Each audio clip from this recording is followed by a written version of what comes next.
ఈరోజు నంద్యాల జిల్లాకు జగన్మోహన్ రెడ్డి గారు వచ్చారు. వచ్చి ఏమైనా మంచి మాట్లాడతారా అంటే ఇచ్చిన స్క్రిప్టే పదే పదే చదివారు.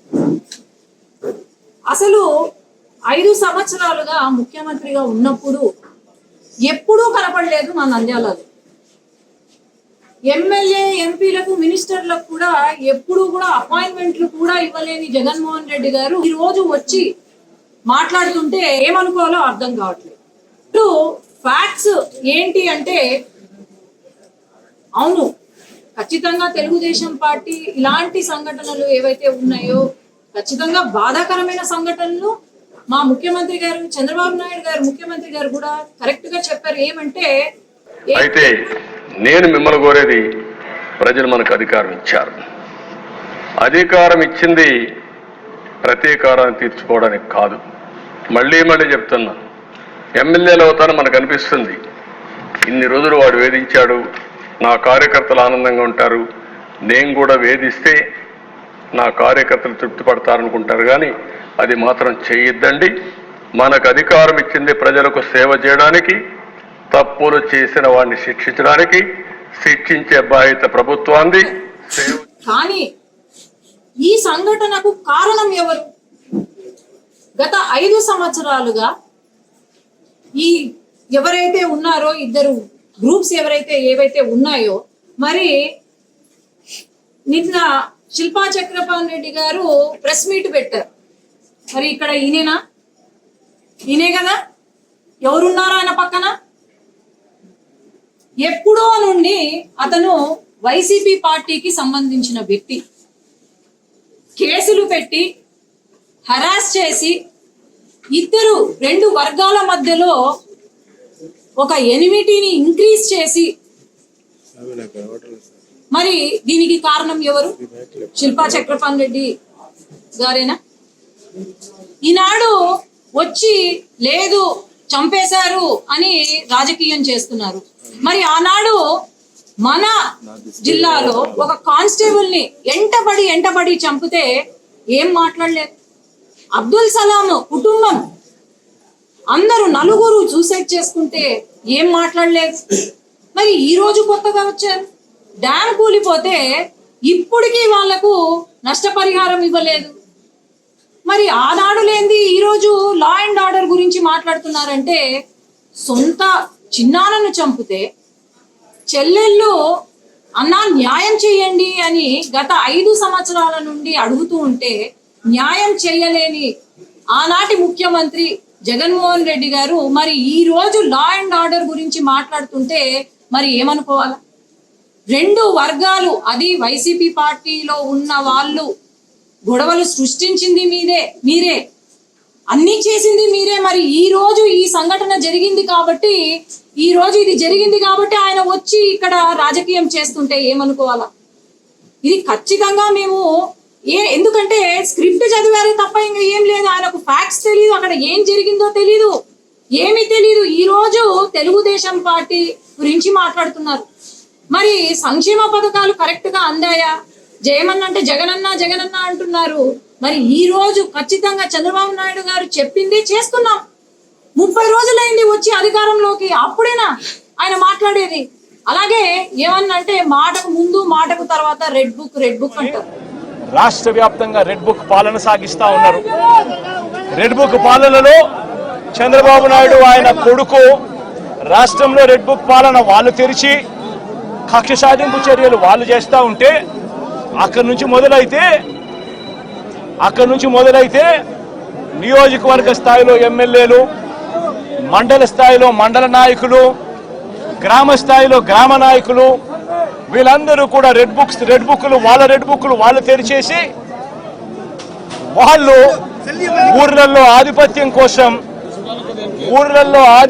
కోసం ఏ రకంగా వ్యవస్థలను భ్రష్టిస్తూ, పోలీసులను నిస్తేదం చేస్తూ, పోలీసుల సమక్షంలోనే ఏ రకంగా ఇంకా లోకేష్ అన్న రెడ్ బుక్ రాసుకున్నారే తప్ప రెడ్ బుక్ తెరవలేదు.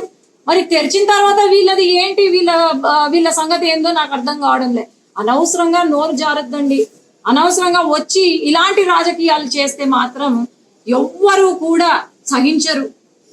ఇప్పుడు వరకు ప్రతిపక్ష హోదా కూడా లేదు.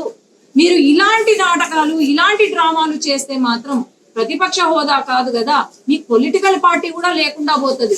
నా సజెషన్ యాజ్ ఎ డాక్టర్, మీరు అక్కడ ఏదో లండన్ లో ట్రీట్మెంట్ తీసుకుంటున్నారంట, దయచేసి లండన్ లోనే వైఎస్ఆర్సీపీ లండన్ పార్టీ అని పెట్టుకొని మీరు రాజకీయం చేస్తే బాగుపడతారేమో అని నేను అనుకుంటున్నాను. ధన్యవాదాలు. ఈరోజు నంద్యాల జిల్లాకు జగన్మోహన్ రెడ్డి గారు వచ్చారు. వచ్చి ఏమైనా మంచి మాట్లాడతారా అంటే ఇచ్చిన స్క్రిప్టే పదే పదే చదివారు. అసలు 5 సంవత్సరాలుగా ముఖ్యమంత్రిగా ఉన్నప్పుడు ఎప్పుడూ కనపడలేదు మా నంద్యాలలో.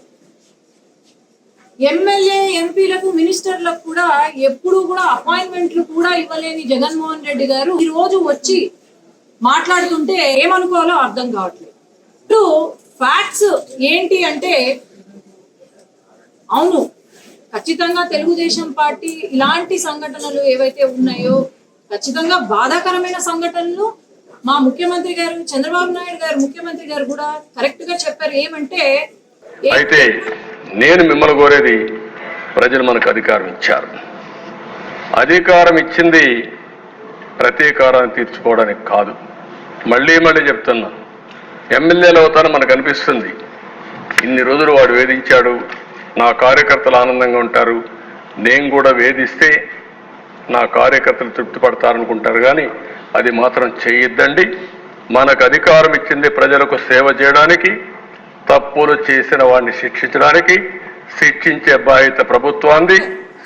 కానీ ఈ సంఘటనకు కారణం ఎవరు? గత 5 సంవత్సరాలుగా ఈ ఎవరైతే ఉన్నారో ఇద్దరు గ్రూప్స్ ఏవైతే ఉన్నాయో, మరి నిన్న శిల్పా చక్రపాణి రెడ్డి గారు ప్రెస్ మీట్ పెట్టారు. మరి ఇక్కడ ఈయనే కదా, ఎవరున్నారో ఆయన పక్కన? ఎప్పుడో నుండి అతను వైసీపీ పార్టీకి సంబంధించిన వ్యక్తి. కేసులు పెట్టి హరాస్ చేసి ఇద్దరు 2 వర్గాల మధ్యలో ఒక ఎనిమిటీని ఇంక్రీజ్ చేసి, మరి దీనికి కారణం ఎవరు? శిల్పా చక్రపాణి రెడ్డి గారేనా? ఈనాడు వచ్చి లేదు చంపేశారు అని రాజకీయం చేస్తున్నారు.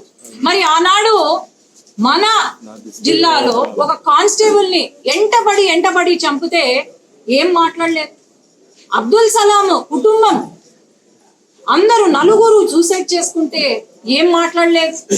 మరి ఈ రోజు కొత్తగా వచ్చారు, డ్యామ్ కూలిపోతే ఇప్పటికీ వాళ్లకు నష్టపరిహారం ఇవ్వలేదు.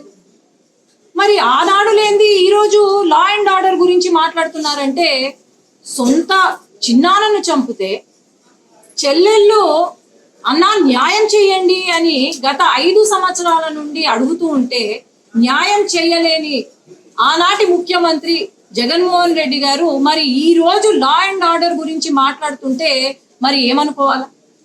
2 వర్గాలు, అది వైసీపీ పార్టీలో ఉన్న వాళ్ళు గొడవలు సృష్టించింది మీరే, అన్ని చేసింది మీరే. మరి ఈ రోజు ఈ సంఘటన జరిగింది కాబట్టి, ఈ రోజు ఇది జరిగింది కాబట్టి ఆయన వచ్చి ఇక్కడ రాజకీయం చేస్తుంటే ఏమనుకోవాలా?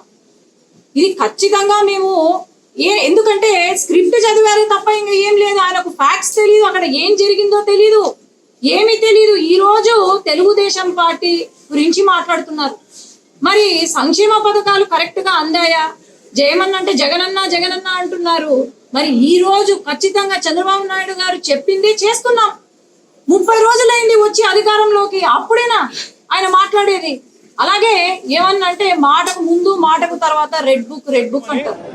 రాష్ట్ర వ్యాప్తంగా రెడ్ బుక్ పాలన సాగిస్తా ఉన్నారు. రెడ్ బుక్ పాలనలో చంద్రబాబు నాయుడు ఆయన కొడుకు రాష్ట్రంలో రెడ్ బుక్ పాలన వాళ్ళు తెరిచి కక్ష సాధింపు చర్యలు వాళ్ళు చేస్తూ ఉంటే, అక్కడి నుంచి మొదలైతే నియోజకవర్గ స్థాయిలో ఎమ్మెల్యేలు, మండల స్థాయిలో మండల నాయకులు, గ్రామ స్థాయిలో గ్రామ నాయకులు, వీళ్ళందరూ కూడా రెడ్ బుక్లు వాళ్ళు తెరిచేసి వాళ్ళు ఊర్లలో ఆధిపత్యం కోసం ఏ రకంగా వ్యవస్థలను భ్రష్టుపట్టిస్తూ పోలీసులను నిస్తేదం చేస్తూ పోలీసుల సమక్షంలోనే ఏ రకంగా ఇంకా లోకేష్ అన్న రెడ్ బుక్ రాసుకున్నారే తప్ప రెడ్ బుక్ తెరవలేదు. మరి తెరిచిన తర్వాత వీళ్ళది ఏంటి, వీళ్ళ సంగతి ఏందో నాకు అర్థం కావడం లే. అనవసరంగా నోరు జారద్దండి.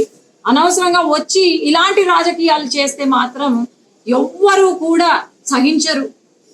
ఇప్పుడు వరకు ప్రతిపక్ష హోదా కూడా లేదు. మీరు ఇలాంటి నాటకాలు, ఇలాంటి డ్రామాలు చేస్తే మాత్రం ప్రతిపక్ష హోదా కాదు కదా, మీ పొలిటికల్ పార్టీ కూడా లేకుండా పోతుంది. నా సజెషన్ యాజ్ ఎ డాక్టర్, మీరు అక్కడ ఏదో లండన్ లో ట్రీట్మెంట్ తీసుకుంటున్నారంట, దయచేసి లండన్ లోనే వైఎస్ఆర్సీపీ లండన్ పార్టీ అని పెట్టుకొని మీరు రాజకీయం చేస్తే బాగుపడతారేమో అని నేను అనుకుంటున్నాను. ధన్యవాదాలు.